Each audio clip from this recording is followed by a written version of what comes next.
que yo pensaba, ¿cómo empiezo? Voy a empezar en un momento por como había empezado, pero antes quiero retomar algo de lo que vi recién, porque tiene que ver mucho con lo que yo voy pensando cotidianamente. Yo les cuento, yo vivo dentro de las... Vivo no, es parte de mi vida. No es que, vieron que a veces los docentes decimos, bueno, yo la escuela, pero quiero vivir también. No, es parte, está bueno que empecemos a pensar cómo trabajar en las escuelas y ser docentes es parte de nuestra vida. No es que la vida está afuera, ¿se entiende? Porque muchas veces nos pasa que hasta hablamos así. Y ese hablar, de alguna manera, son ciertas ideas, imágenes que tenemos de que, ay, yo estoy con los chicos, pero por suerte me estoy por jubilar. No, yo siempre cuento una escena que me marcó mucho, parece tonta, pero a mí me marcó, y a veces lo sutil es lo que muchas veces es lo que más marca, entonces habrá que pensar quiénes marcan nuestros alumnos, ¿no? Que había una persona a punto de jubilarse, hablando con una jubilada en la vicerrectoría de la escuela, una de las escuelas donde trabajo. Por supuesto, la jubilada vino toda linda, pintada, ¿no? Toda hermosa, y la a punto de jubilar con unas ojeras por acá, terrible, la postura agobiada, arrugadísima, que seguramente después se le van a ir las arrugas, aunque no se haga lifting, así que para jubilarse es el lifting, un último lifting es ese, ¿no? Entonces le dice, pronto voy a estar como vos, le dice a punto de jubilarse. Entonces se imaginan, ¿no?, lo que debe ser para los chicos tener a alguien en el aula que quiera irse, ¿no? Como yo comento muchas veces, la definición de uno de mis hijos, de un docente que decía, mamá siempre se está queriéndose ir, con la campera puesta, con las manos en el bolsillo y cerca de la puerta. Entonces, bueno, hay algo que tiene que ver con lo que vamos a trabajar hoy, que tiene que ver con la presencia.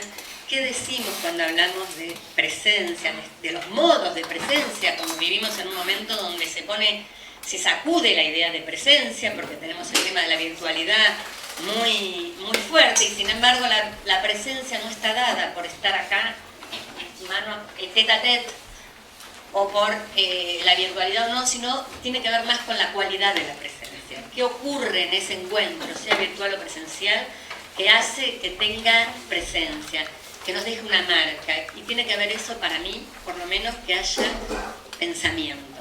Y pensar es pensar algo no pensado aún, algo nuevo, algo que no tiene que ver con las representaciones permanentes que tenemos de lo que es un buen alumno, lo que es, ¿no? Entonces vivimos continuamente tratando de encontrar correspondencia entre nuestra imagen y lo que vemos, y nos perdemos el encuentro con el otro. Por eso voy a vincular un minuto este video, porque me parece que apareció muchas veces la palabra cómo. ¿Vieron? Primero porque yo descarto que hay un qué que tenemos que tener como docentes. O sea, nosotros tenemos que saber qué ofrecer. Yo soy profesora de matemáticas, tengo que saber matemáticas. No hay mucha cuestión ahí, ¿cierto? Y saber de un modo determinado la matemática para poder, quizás saber muchísimo matemática para poder llegar a esa profundidad que es la sencillez. Bueno, que es realmente ser claro en lo que enseño, tener cierto nivel, digamos, de sencillez que no es en contra de la profundidad. Pero el cómo es fundamental. Y me parece que el cómo tiene que ver, entre otras cosas, con un trabajo ético permanente. Yo creo que nuestra tarea docente implica un trabajo ético permanente. ¿Qué quiere decir esto? Ustedes vieron ahí la docente que es agobiada, ¿no? Que cada vez agobio, y todas esas palabras que aparecían ahí, que uno podría tomar una por una y podría ser una jornada de tomar esas palabras, ¿no? ¿Qué quiere decir apatía? ¿Cómo miramos la apatía? Yo trabajo mucho con docentes, un trabajo a un taller que tiene que ver, trabajar con la idea es lo que hay. ¿Vieron que vivimos diciendo en las escuelas es lo que hay? Bueno, entonces, bueno, trabajemos. ¿Qué es? ¿Qué quiere decir es lo que hay? Yo les cuento que muchas veces el es lo que hay, es eso lo que hay. Apatía, desvalorización de los padres, no valoración del maestro, chicos que vienen no formados, que no saben leer, que no saben escribir, bla, bla, bla, bla, bla. Y yo les digo, la verdad, es tanto lo que no hay en lo que hay, y es tanto lo que miro desde lo que no hay, lo que hay, que nuestra tarea es ciclopia, no podemos hacerla. Es como, necesitamos ser dioses para tratar de salir de ese agobio que sentimos cuando yo lo que veo ahí, sin conocerlo, no te conozco, pero yo ya sé que viene, mal formada de la primaria, no sé ni quién es. No hablo de conocerla, ay, cuál es toda su historia, porque también yo me pregunto, cuando indago la vida del otro, es importante para poder enseñarle y que él aprenda, y cuando a veces estoy metiéndome en la cabeza donde no es necesario ni saberlo, ¿no? Muchas veces ese abuso que tenemos en la escuela de investigar su historia nos coloca en un lugar ya de ver pobre chico, con la historia que tiene, y nos cuesta muchísimo pensar, este chico puede, no sé lo que puede. Hay un filósofo que es Spinoza que dice una frase que dice, nadie sabe lo que un cuerpo puede. Qué bueno sería que nosotros miremos hacia el otro. Algo puede, yo no sé qué, pero seguramente algo puede. Ahora, si lo miro desde el lugar de todo el peso que mostraba en esa incapacidad permanente. Ahora, ¿por qué digo un trabajo ético permanente? Porque a nosotros nos vienen estas representaciones. El otro día Dubet,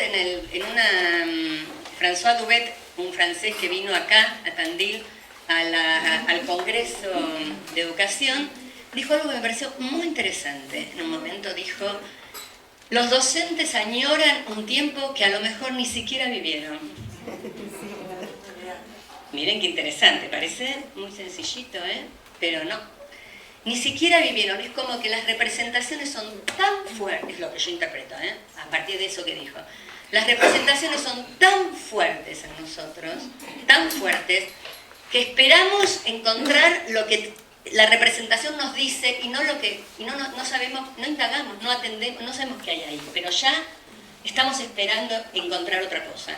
Entonces el trabajo ético significa trabajar sobre esas representaciones que se nos vienen, como si nos picara un mosquito, que nos vienen, ¿no? Nos invaden, para poder, como diría Nietzsche, la educación implica retirar los escombros. A mí me encanta esa frase. Retirar los escombros que no nos dejan ver. Que no nos dejan ver y que a la vez, retomando una conversación con Vicky ayer, ¿dónde estás, Vicky? Voy a usar una frase.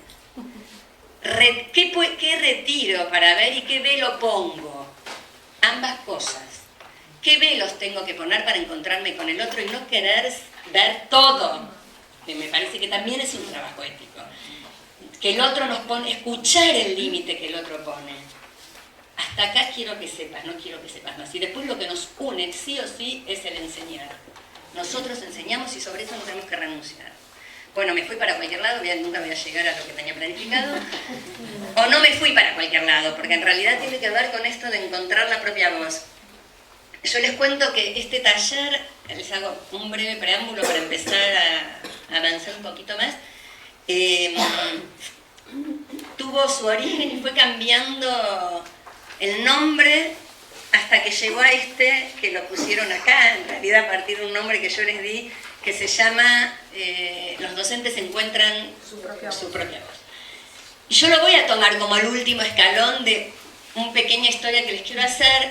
Un año, en el año 2009, creo que era, no 2011 o 12, no me acuerdo, a partir de un texto que yo escribí sobre una experiencia en Barcelona, sobre la enseñanza de castellano a inmigrantes, que fui yo a meterme en esa experiencia de un modo determinado, después les voy a contar, para registrarla, la experiencia. Un profesor de la Universidad de Barcelona me propone hacer una pasantía allá, tuve la suerte. José Contreras, a lo mejor lo ubican, es muy interesante su enfoque sobre la didáctica, se los recomiendo absolutamente. Habla de la singularidad, es muy interesante. Y me dice, Laura, vení a hacer un taller. Digo, pero mirá que mi fuerte es el acompañamiento, etc. No, un taller de escritura.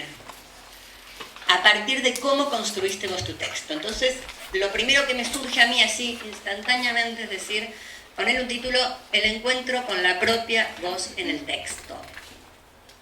Muy bien.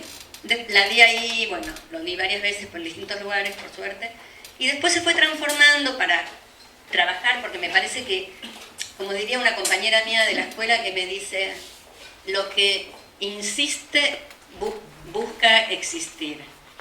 Y lo que insiste en mí, aparentemente, es esto de poder encontrar la voz de uno, el propio estilo, poder ser nosotros. Y yo me doy cuenta que insiste, por ejemplo, porque, bueno, escribí un artículo a partir de 3 frases de una docente que escuché que dice, no me reconozco, se llama En busca del murmullo perdido, y hace muy poco, supervisando una escuela, un profesor de música me dice, Laura, yo me siento un ogro, siento que no soy yo. Y ahí lo interrumpo y le digo, trabajemos eso, porque si no sos vos no te va a ir bien. Hay algo que para mí es importante, que es ir encontrando nuestra propia voz como docente, que no quiere decir perderla por momentos. No estoy diciendo ni siquiera que se encuentra y para toda la vida, se encuentra cada vez. A lo mejor estoy hablando hoy y no me siento que algo no pasó, supónganse, con el otro, y a lo mejor ahí no fui yo totalmente, nunca uno es totalmente, pero sí sentirse que estoy presente. La presencia, dice un autor que se llama François Julian, que es un francés que trabaja sobre el pensamiento chino, dice, la presencia se accede, se conquista cada vez. No es algo que porque estoy acá ya estoy presente. Porque la presencia implica estar unos días de cuerpo y alma para que sea más sencillo, ¿sí? Para no estar acá, estar en el encuentro, ni siquiera pensar sobre este encuentro, sino vivirlo con el otro, ¿sí? Y no vivirlo con la imagen que tengo del otro, no vivirlo con la representación que tengo del otro, sino vivirlo con el otro. Entonces, no es fácil. Y esto es bueno pensarlo en uno, porque entonces también nos hace pensar en esa exigencia a veces que tenemos desmedida de que los alumnos estén todo el tiempo presentes, ¿no? De que todo el tiempo estén atendiendo, que todo el tiempo nos estén escuchando, que todo el tiempo no sintamos que están con la cabeza en cualquier lado. Y la verdad, ¿cuántos de ustedes seguramente durante la jornada van a ir y volver?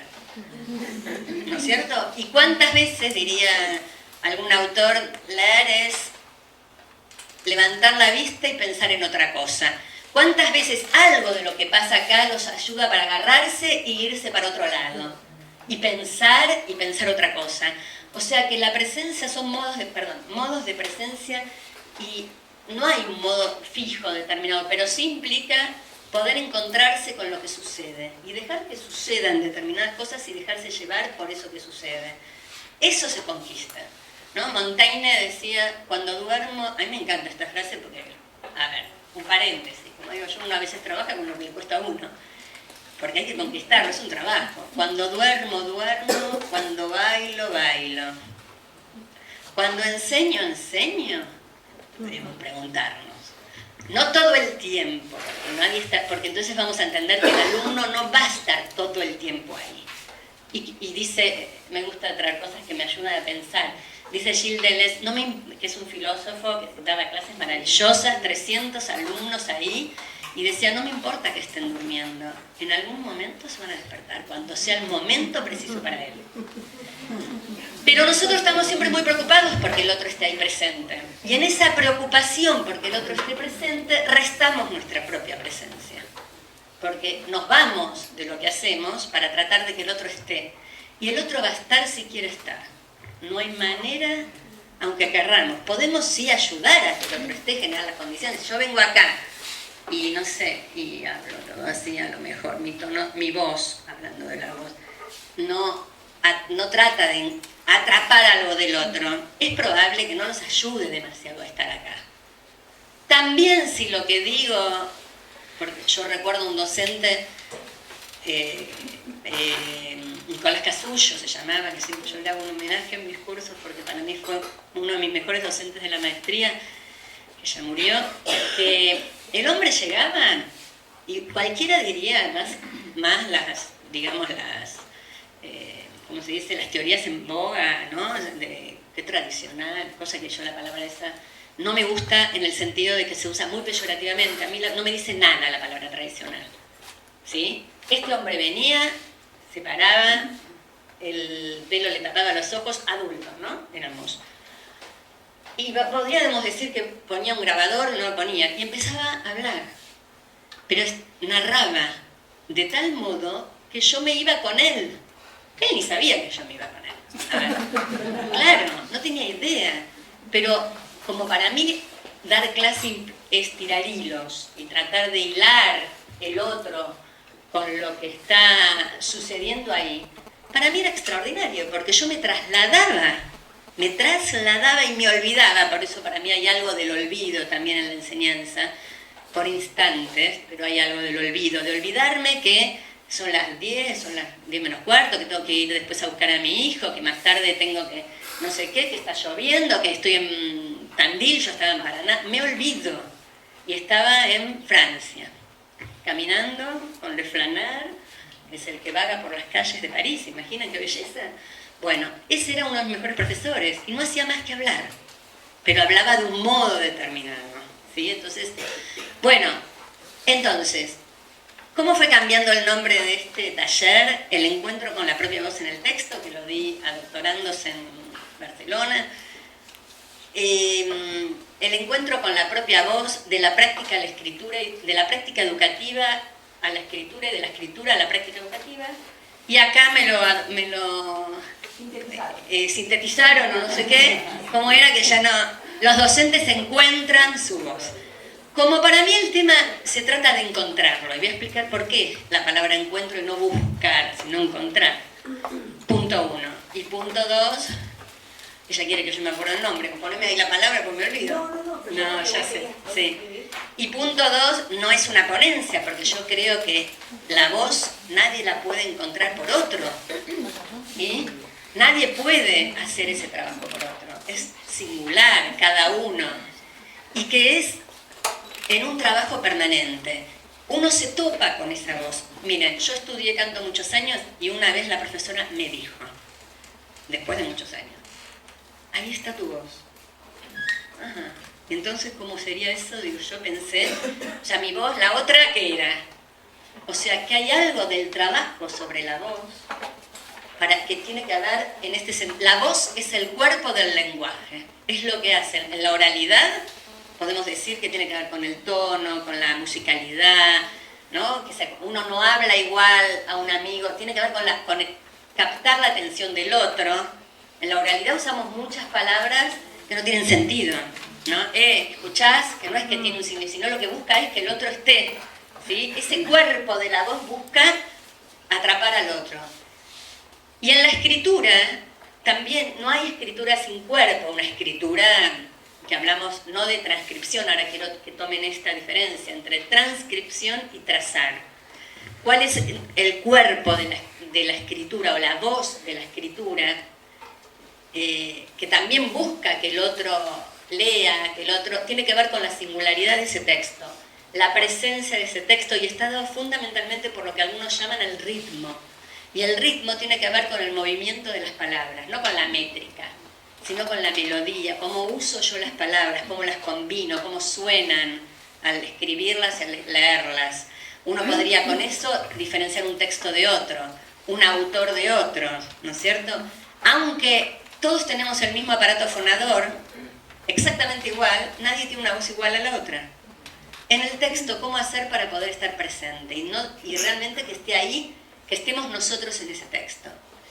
¿Por qué vamos a tomar entonces la idea del texto y de la escritura? Porque esto tiene momentos de taller, porque la idea es que ustedes vivan por momentos este encuentro chiquito con algo de su propia escritura, porque me parece que la escritura, como les decía, a diferencia de transcripción y trazar, la escritura implica una traza, y una traza tiene que ver con, a diferencia de la transcripción, donde uno vuelca sus sentimientos, ¿no? Uno diría una catarsis, podríamos pensar, cuando dicen tengo miedo a la catarsis, cuando van a los cursos, ¿vieron?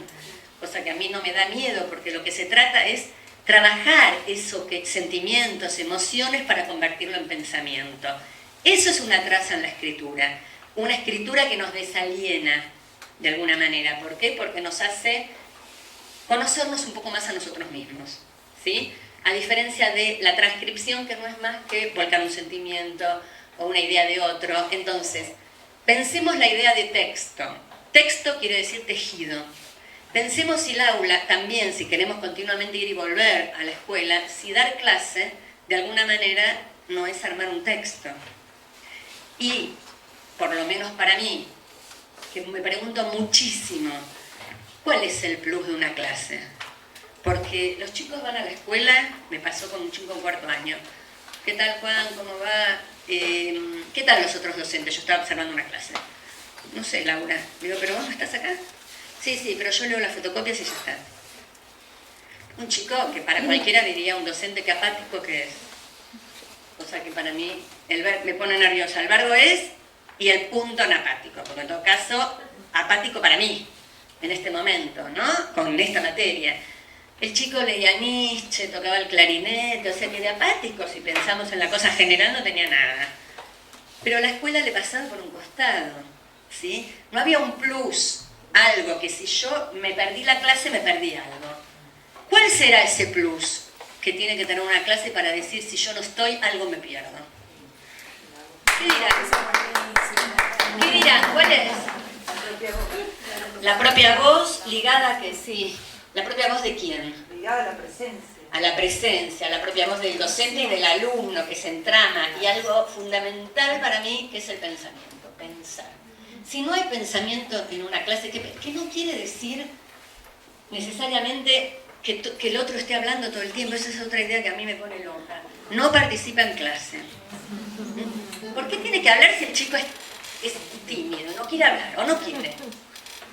Pero hay algo que dice Gilles Deleuze que es tan lindo que después lo voy a buscar y se lo voy a leer, como que toma la idea de que lo interesante es el movimiento del aprender.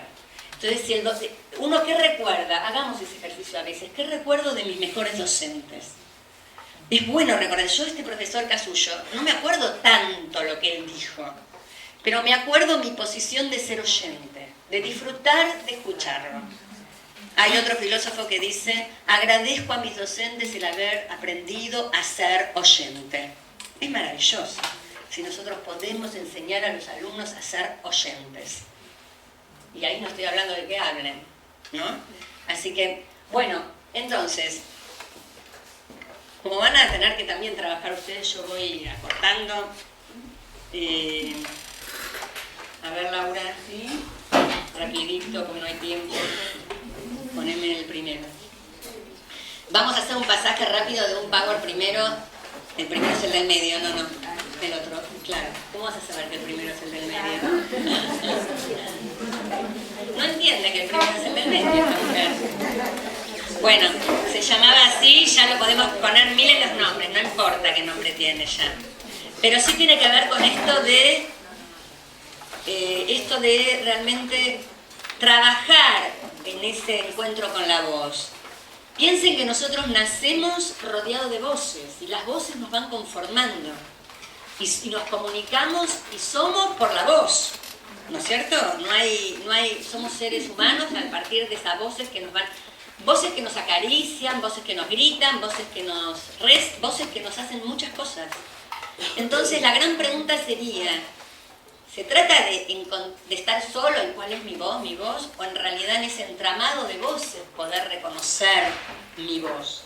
¿No? Hay una frase que a mí me gusta mucho que leí en un libro sobre la historia de Simón Rodríguez, el maestro de Simón Bolívar, que según un especialista en Simón Bolívar me dice, nunca lo dijo, pero como el libro ese lo dice y a mí me gusta, lo digo igual. No sabemos si lo dijo Simón Bolívar o no, pero está bueno que le decía a su alumno Simón Rodríguez a Simón Bolívar. Le decía, dos cosas decía en ese libro y a mí me gustan las dos. Decía, ¿seré digno de él, el maestro? Claro. Mal lo que hice yo, miren lo que hice. Sí. Del maestro al alumno, bueno, porque uno es alto y otro es bajito. Del maestro al alumno, ¿seré digno de él? Maravilloso, me parece. Y si uno lo puede meterse en eso, es realmente no subestimarlo, es saber cuánto tengo yo para enseñarle, pero también para aprender. Y no digo palabras trilladas en esto, por favor. Digo, mirando a un niño todo lo que podemos aprender o desaprender. Y después, no te confundas con el ruido del mundo. Y a mí me parece muy interesante en este momento, más todavía cuando estamos llenos de ruido, ¿no? De los medios de comunicación, de la tecnología de una manera, de otra, llenos de ruido. Bueno, ¿cuánto de eso podemos tomarlo para que se convierta en nuestra voz? Y acá pienso también en la idea de capacitación. Otro temón, ¿no? Que hoy en día el que no está capacitado queda fuera y la experiencia cada vez cobra menos valor, ¿no? Hay un libro maravilloso que si no lo leyeron se los recomiendo, que se llama La corrosión del carácter, de Richard Sennett, que es muy muy buena a partir de casos donde él habla de lo que nos pasa, especialmente a gente quizás más grande, que estamos acostumbrados a otro tipo de relaciones, donde la experiencia parece caducar, ¿no? Y siempre hay que empezar de nuevo, siempre hay que empezar de nuevo, siempre hay que empezar de nuevo. Bueno, ¿qué lugar tiene la capacitación en nosotros? ¿Cuándo una capacitación nos capacita? O mejor dicho, la palabra capacitación tampoco me gusta, porque si la buscamos en el diccionario, yo soy medio pegadita a las palabras, como ven, palabras, pero me gusta investigar las palabras, porque de alguna manera lleva a concepciones atrás, ¿no? Uno busca la palabra capacitar y significa hacer a alguien apto para tal cosa. Bueno, sí, quiere decir que yo necesito los conocimientos de afuera para ser apto para tal cosa. Y yo no estoy negando el afuera, muy por el contrario, lo que me importa es cómo se establece ese vínculo con el afuera. Ese cómo es la relación con el afuera para que el afuera me nutra, no para que el afuera adose algo en mí que después no opera de ninguna manera. ¿Se entiende? Lo mismo es la enseñanza cuando enseño a un alumno. Digo, yo enseño, pero tengo que saber que el otro va a tomar algo de eso, si le sirve, si puede hacer algo con eso, si algo entra en diálogo, si no, no necesariamente tome algo de eso. Bueno, me gusta empezar mis cursos porque aparte creo que la enseñanza tiene algo de esto, de convite. Cuando podemos, por eso es un trabajo, vuelvo a lo mismo, soy un poco así como insistente, pero es un trabajo ético, cómo lograr momentos de este convite, ¿no? Ofrecer, la palabra convite es convidar e invitar. Convidar, ofrecer a alguien que haga cierta cosa que se supone grata para él. Bueno, un banquete, estoy tratando de apurarme porque ya veo que todo va lento. Invitar, obsequiar a alguien llevándolo a un sitio agradable. Ahí me parecen las dos palabras, me parecen maravillosas. Yo ofrezco algo y a la vez hay un movimiento. Y a lo mejor no es que se muevan, ¿no? Pero que ustedes vean el movimiento del pensar, por ejemplo. Ustedes, digo, en este caso, niños, o cuando dan clases, ¿no? A mí me gusta pensar a veces con los docentes cuando hago algún tipo de acompañamiento, cómo esta palabra convite rápidamente se convierte, piensen en el sonido, no en la MB corta, MB larga, en combate. Convite, combate. Miren que rápido la I a la A, sin contar la N y la B larga, ¿no? Pero ¿cuántas veces se nos convierte el otro en una amenaza? Cuando aparecía ese dibujito que se iba achicando, a mí me gusta pensar cómo hacer, no para endurezarnos, sino para fortalecernos. Y muchas veces el mundo que nos rodea, si no hacemos ese trabajo ético que implica un trabajo colectivo, un trabajo de pensar con otros. A ver, yo por ejemplo hago continuamente cursos de filosofía, pero les juro que a lo mejor no leo mucho en mi casa y a lo mejor no puedo ni reproducir lo que vemos ahí. Ni siquiera entiendo a veces.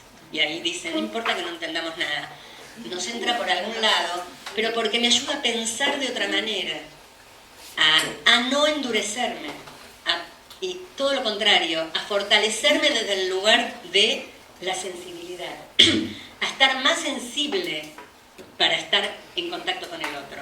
Hay una autora que dice, habla de la vulnerabilidad como la capacidad de lo sensible. Fíjense si uno dijera, seamos más vulnerables. Uno diría, no, vos querés ser más débil. Tiene mala prensa. No hay manera. Nosotros no somos un metal. Nosotros somos, digamos, lo que tenemos de bueno es poder justamente nutrir esa sensibilidad. No para endurecernos, sino para fortalecernos, para pensar de otro modo. Para pensar de otro modo, y en este caso voy a leer esta fábula y nos va a ayudar a esto de mirar para otro lado, de pensar de otro modo. Kafka escribe esta fábula, la pueden encontrar en internet, es cortita así como está acá. El otro día se lo pasé a un alumno de la escuela, porque estaba muy insistente pensando en una cosa, le digo, lee esto y después me contás. Me dice, jajaja, creo que entendí algo, no sé si entendió o no. Dice, uff, dijo el ratón, el mundo se vuelve cada día más pequeño. Al principio era tan vasto que me daba miedo. Corrí y me alegré al descubrir que a lo lejos, a izquierda y a derecha, comenzaba finalmente a ver muros. Pero estos largos muros se acercan tan rápido el uno al otro que ya me encuentro en la última habitación y justo en la esquina se encuentra la trampa hacia la que corro. Solo debes cambiar la dirección de tu carrera, dijo el gato y se lo comió.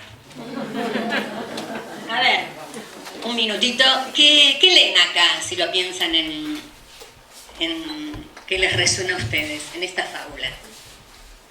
Escuchar la propia voz. El ratón escuchó su propia voz. A ver, ¿por qué? Tengo que poner Porque escuchó lo que dijo el gato. Siguió la sugerencia del gato. A ver, ¿dónde se murió el gato? Nos dijo... Solo debes cambiar la dirección de tu carrera, dijo el gato. Y se lo comió. No fue tarde. Yo gato. Sí. Era tarde.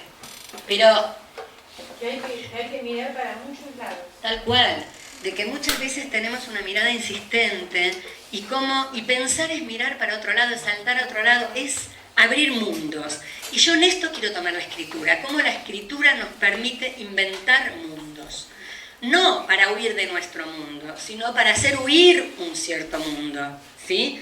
En este sentido me parece importantísimo, y esto tiene que ver, nosotros vivimos diciéndole a los chicos escriban, ¿es verdad?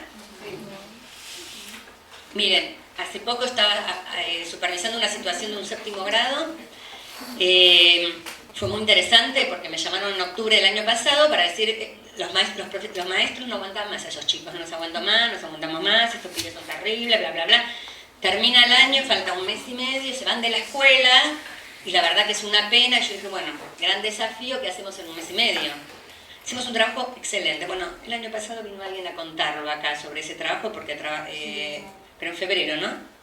En febrero, Laura. Sí. Pero lo quiero contar en un momento. Una docente sube las escaleras muy cansada, llega y dice, en esta escuela cada día agregan un escalón más.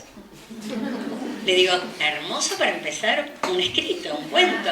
No, Laura, no. Yo escribo ensayos a lo mejor, pero no escribir, no. Digo, pero vos no sos la profesora de lengua, ¿no les hacés escribir a los chicos? Sí. Bueno, entonces escribí.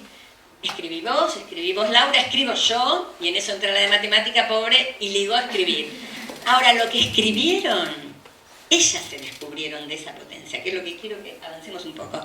Entonces, ¿qué nos da la posibilidad de escribir? Hay un escritor, a mí me ayudaron mucho los escritores para poder pensar algunas cosas. Hay un escrito muy lindo que lo encuentran también en internet que se llama La palabra contra los depredadores, que es un discurso que dijo un escritor israelí cuando recibió un premio al poco tiempo que mataron a su hijo en la guerra contra el Líbano. Y él justamente toma esta fábula de Kafka porque dice el mundo cada vez se nos hace más estrecho. Y uno podría pensar en la escuela cómo cada vez se nos hace más estrecho, donde sentimos que no creamos. Y se trata de inventar. Y si no podemos inventar, que significa pensar, crear, va todo junto, porque el pensamiento sin creación no hay pensamiento. Primero, algo de lo vital se nos muere. Es propio de lo vital, que es la creación nuestra. Inventar, crear, mirar de otro modo, estar atento. Se nos muere eso, se nos anestesia. Por lo tanto, pretendemos la repetición permanente. Hay un lingüista que dice, escribir implica suspender la repetición del juego de lo social. Reinventar una vida cada vez. Bueno, ¿cuánto nos puede abrir? ¿Qué mundo nos puede abrir? Hasta el lenguaje se nos vuelve chato cuando el mundo se nos estrecha tanto.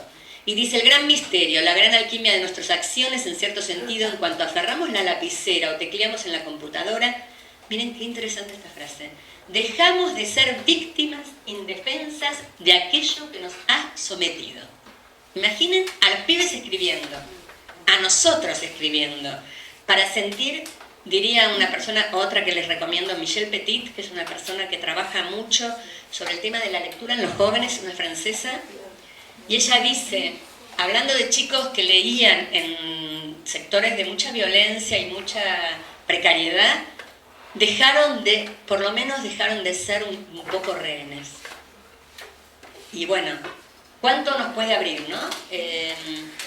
Entonces, que nos ha humillado antes de que empezáramos a escribir, ya sea nuestra situación o nuestras angustias privadas, la historia oficial de nuestro país o el destino mismo. Delirar la lengua, dice alguno, salir del surco, ser más libres cada vez. Yo creo que de eso se trata.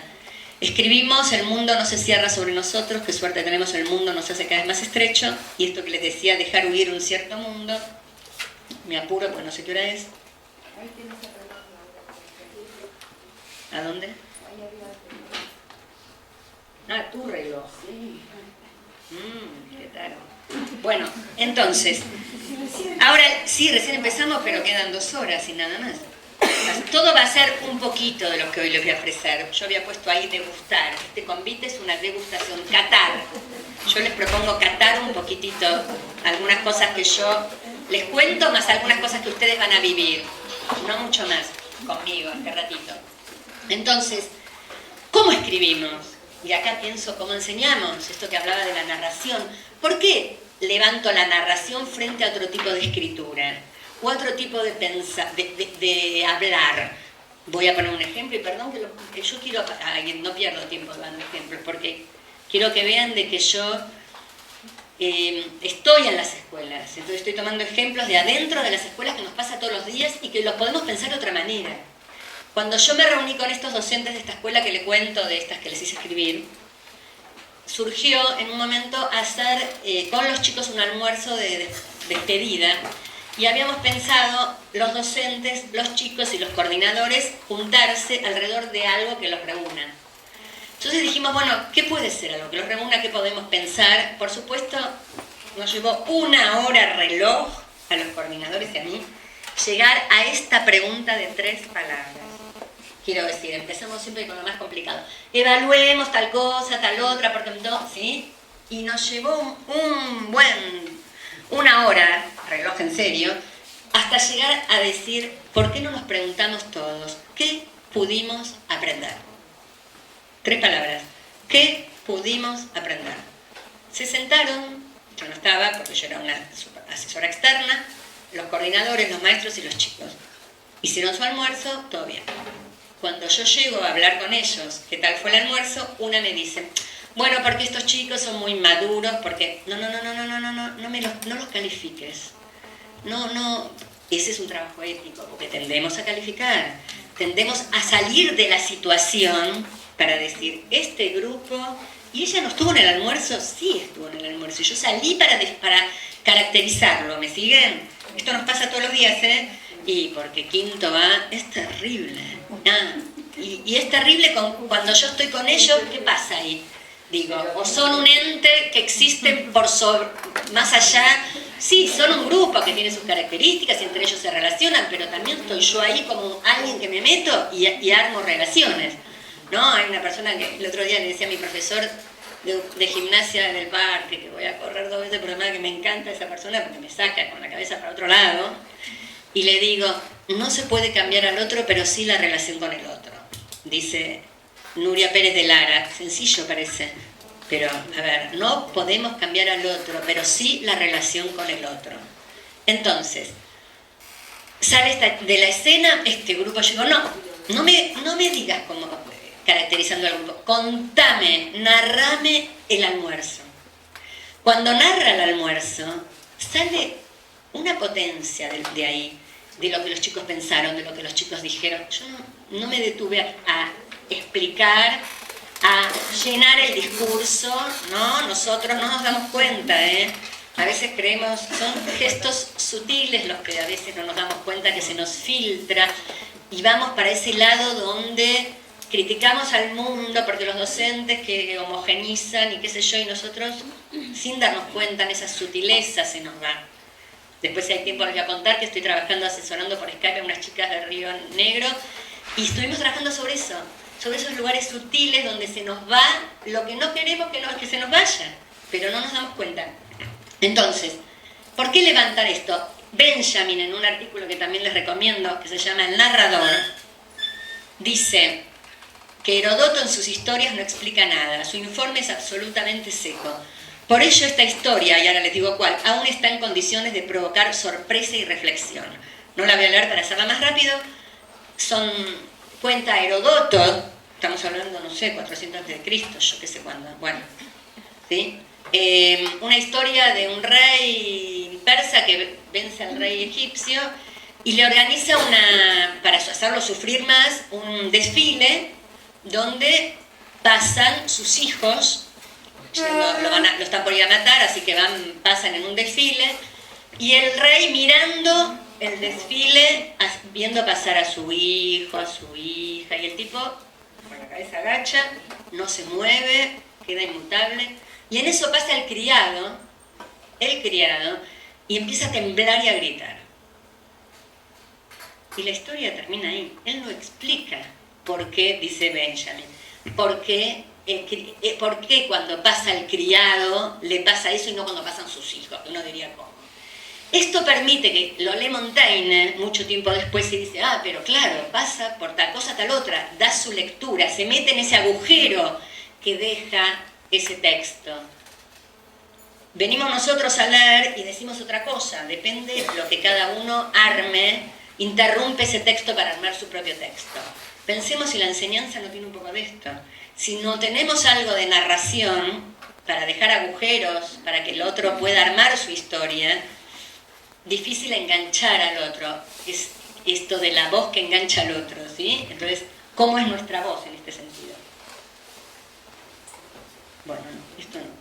Bueno, entonces, yo quiero, para un primer ejercicio de escritura, no sé cuántos vamos a poder hacer, muy cortito, que se trata de que ustedes, a partir de 2 estímulos que yo les voy a ofrecer, puedan escribir qué ecos, qué resonancias le trae el título del taller llamado Los docentes encuentran su propia voz.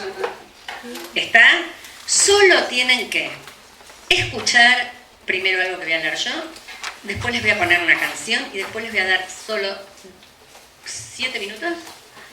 No pueden hablar con nadie, solo se ponen a escribir. ¿Qué les resuena? A continuación, es una escritura a continuación de lo que van. Dejen ahí que su cabeza o alguien dirija no sabemos quién, esa escritura. Como digo yo, mis dedos tocan el piano y me encanta cuando escribo en ese momento. Bueno, Laura, vas preparando. Es un texto que yo les voy a leer de Derrida, un filósofo que habla de su propia voz cuando escribe, tipo que escribió, de él podemos decir que escribió. Y luego una canción. Termina eso, tienen 7 minutos para escribir ustedes en silencio, nadie puede hablar con nadie y tienen que escribir a partir de ahí. Empiezo. A ver. En un texto que se llama Las voces de Artaud, un dramaturgo, escritor. Si tratara de recordar la primera vez que el nombre de Artaud tuvo para mí alguna resonancia, pienso que sería sin duda leyendo un texto de Blanchot que remitía a la correspondencia con Jacques Rivière. Fue así como leí esas cartas de Artaud y reaccioné identificándome. Sentí simpatía. Ya, después lo pongo. Gracias, Laura. Sentí simpatía por ese hombre que decía que no tenía nada que decir, que nadie le dictaba nada, por decirlo de alguna manera, a pesar de que lo habitaban la pasión, la pulsión de la escritura y sin duda desde entonces la puesta en escena. A lo largo del tiempo, y me refiero a lapsos largos, a años, a décadas, tuve que tratar de pensar lo que es esta experiencia de no tener nada que decir antes de escribir tenía de esencial para toda escritura.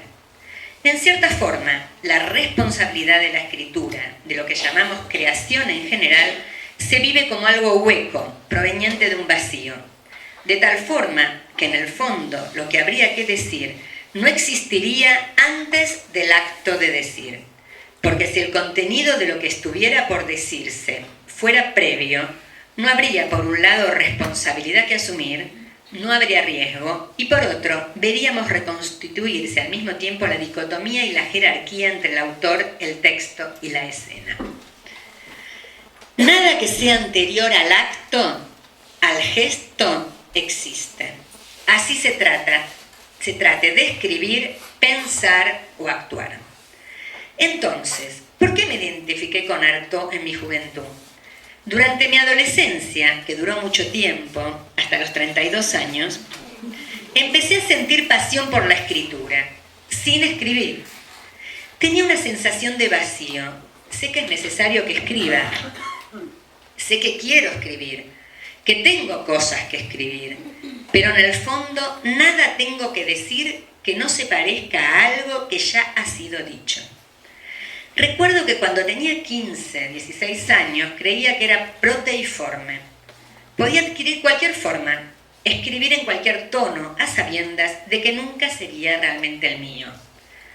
Hacía lo que se esperaba de mí, o me reflejaba en el espejo que el otro me tendía y me decía, no puedo escribir nada, porque puedo escribir cualquier cosa. Así se profundizaba ese vacío que creía reconocer en Artaud. Es como si me dijera, en el fondo no soy nadie, puedo ser quien sea, puedo adoptar cualquier postura. ¿Cuál es mi camino?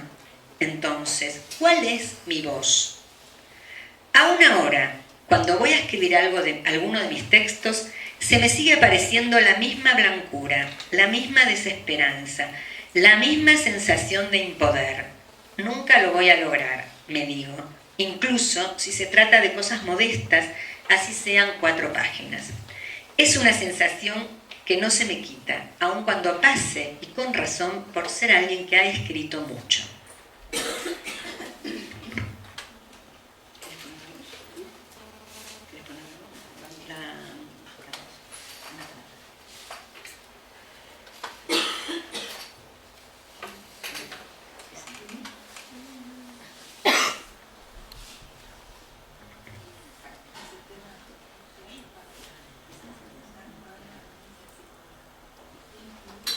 Una palabra no dice nada y al mismo tiempo lo esconde todo, igual que el viento que esconde el agua, como las flores que esconde el lodo.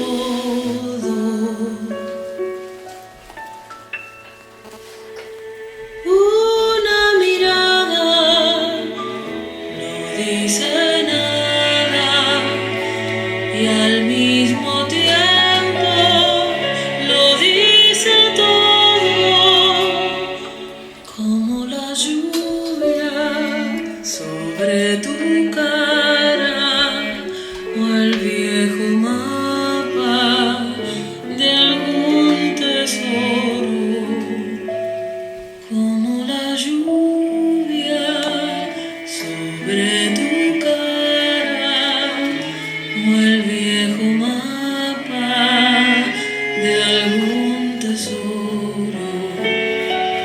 Una verdad no dice nada y al mismo tiempo lo esconde todo, como una hoguera que no se apaga, como una piedra que nace polvo.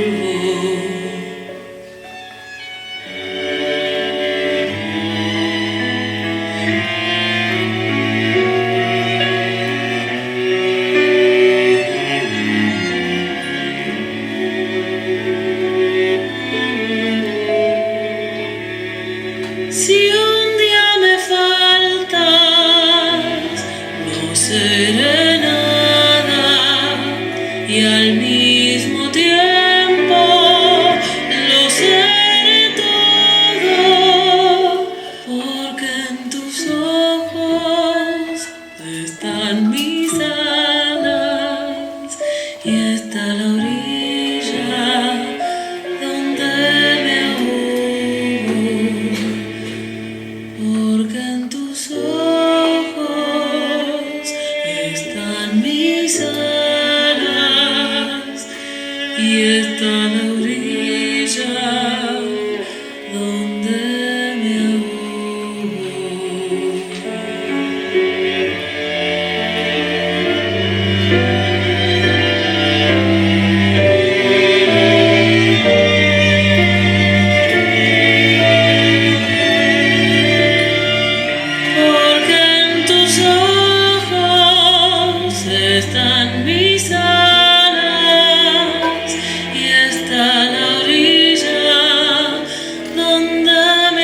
están mis alas y está